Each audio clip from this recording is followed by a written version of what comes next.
Imagine this. You're walking along a bike path on Ute Avenue in Aspen, Colorado. Around you, luxury homes worth $80 million, boutiques, Michelin-starred restaurants, one of the most expensive resort towns in the world. And then, around a bend, the trees part. No sign, no fence, just a hill covered in wild growth. And between the branches, something stone, old, leaning, gravestones. You've just found Ute Cemetery, the first and oldest cemetery in Aspen, a place locals know about but rarely talk about. And if you ask some of them, especially those who've been here a long time, they'll tell you the same thing. Don't take anything from there. Anything at all. 1880. Aspen wasn't Aspen yet. It was called Ute City, named after the Ute people, the oldest known inhabitants of Colorado, who, according to their own traditions, had lived here since the beginning of the world. The silver boom had just hit the region, and thousands of prospectors flooded into the mountains in search of wealth. That spring, a group arrived from Texas. Among them was a man known as Colonel Kirby. He fell ill with a fever on the journey and died almost immediately after arriving, never even seeing the silver vein he had traveled thousands of miles to find. There was nowhere to bury him. No official cemetery existed. The town hadn't even been formally established. So his companions laid him to rest on a hillside, on land owned by mine operator Charles Hallam. That's how Ute Cemetery began. But here's what matters. This land already had a memory.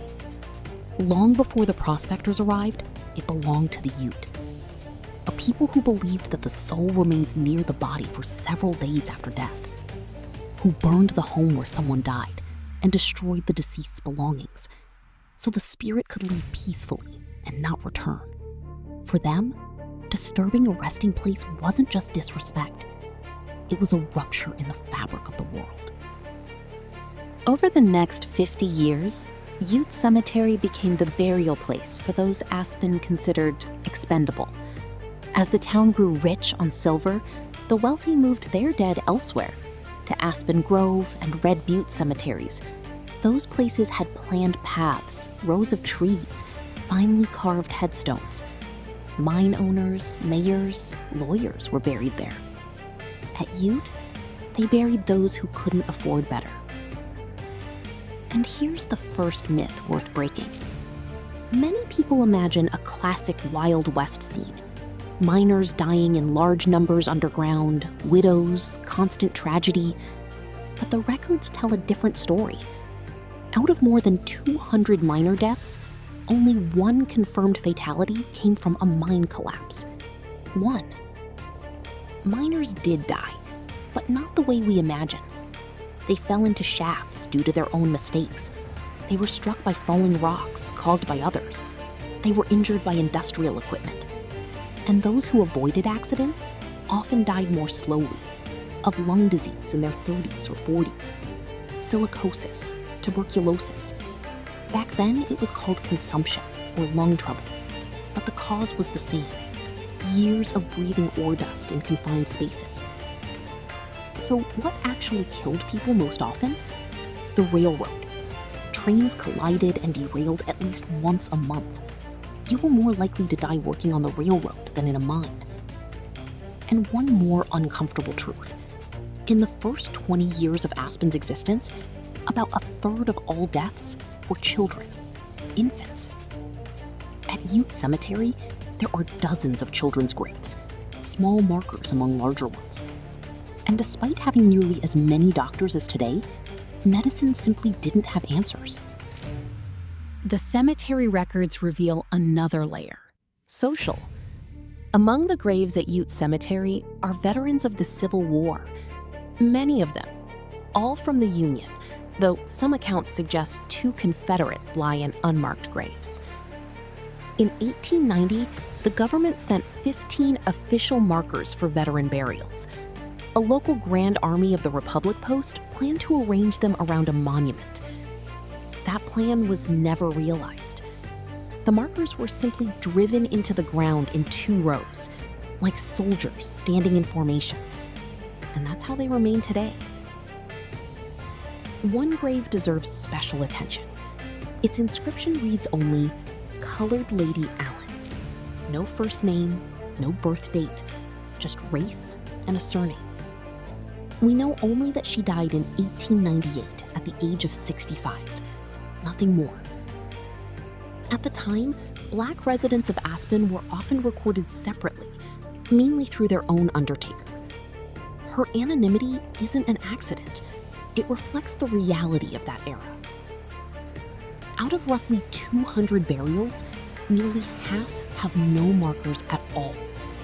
But they weren't always anonymous. Wooden markers stood for decades, until the early 1950s. That's when people began taking them. Tourists, collectors, passers-by who decided to grab a souvenir.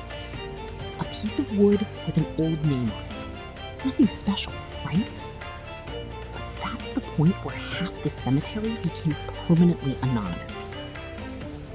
By 1935, Aspen's population had dropped below 700. The silver was gone. People left. And the cemetery, like the town, began to disappear. Trees grew between the graves. Vegetation swallowed the headstones. When Aspen was reborn in the late 20th century as an elite ski resort, new residents simply didn't notice this place. It sat in the shadows, behind a bike path. Quiet, overgrown.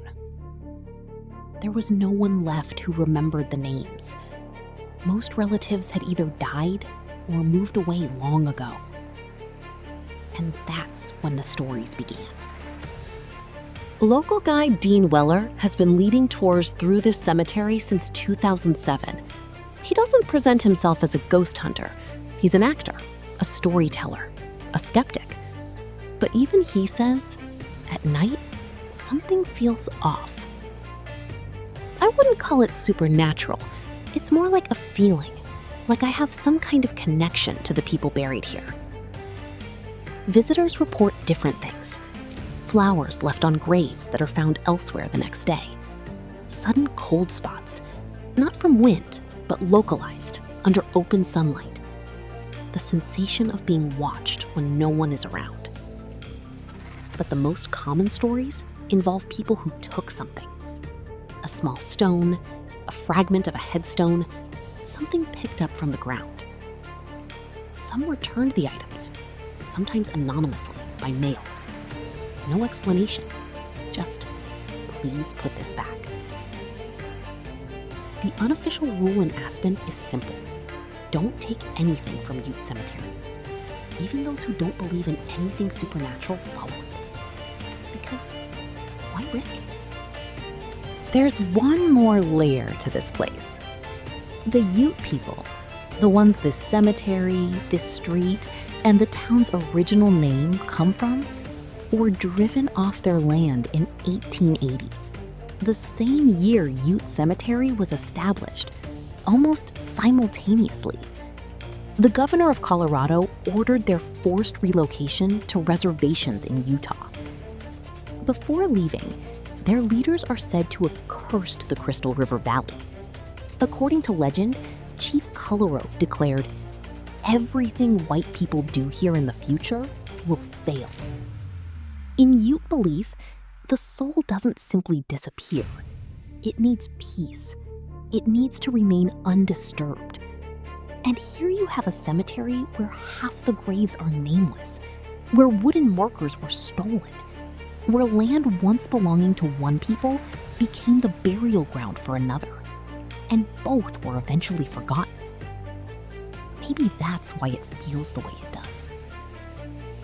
Today, Ute Cemetery is a protected historic site. The city restored the paths, preserved inscriptions, and installed a stone plaque listing veterans' names near the entrance. But half the graves are still unnamed. And if you come here in the evening, when the tourists are gone and the mountains start casting shadows across the hillside, you'll understand why this place doesn't feel like an ordinary cemetery. There's nothing dramatic. No lights, no sounds, just silence that feels heavier than it should. Ute Cemetery isn't famous for a single event. It's known for something else. Layer upon layer of forgetting. Nameless dead, stolen markers, land taken from one people and turned into a grave for another. Some places simply remember, and this is one of them.